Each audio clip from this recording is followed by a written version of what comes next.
Hello বন্ধুরা, কেমন আছো সবাই? আজকের দুপুরে আমি আমার সোনামণি বৃন্দার জন্য রান্না করেছি সবজি ভাত, আর সাথে ছিল ডিম সেদ্ধ।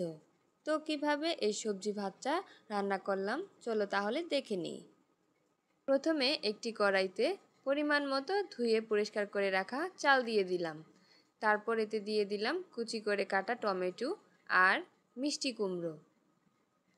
তারপর এতে দিয়ে দিলাম সামান্য পরিমাণে হলুদ আর দিলাম 1 চিমটি লবণ।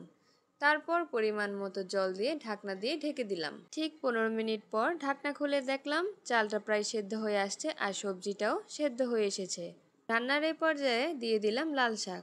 লাল শাক রক্ত বাড়াতে সাহায্য করে এবং শরীরে শক্তি যোগায়। এতে থাকা আয়রন, ভিটামিন ও অ্যান্টিঅক্সিডেন্ট যা রোগ প্রতিরোধ ক্ষমতা বাড়াতে সাহায্য করে। এবার একটি চামচের সাহায্যে ভালোভাবে নেড়ে ঢাকনা দিয়ে ঢেকে দিলাম, যাতে সবগুলো উপকরণ একসাথে ভালোভাবে সেদ্ধ হয়ে যায়। বেশ কিছুক্ষণ পর ঢাকনা খুলে চামচ দিয়ে নেড়ে দেখলাম আমার রান্নাটা হয়ে গেছে। তাই এবার ডাল ঘুটনির সাহায্যে একটু ঘুটে দিলাম, যাতে বৃন্দা সহজেই খেতে পারে। এবার এতে স্বাদ ও ঘ্রাণের জন্য সামান্য পরিমাণে ঘি দিয়ে দিলাম। ঘি বাচ্চাদের ওজন বাড়াতে সহায়তা করে।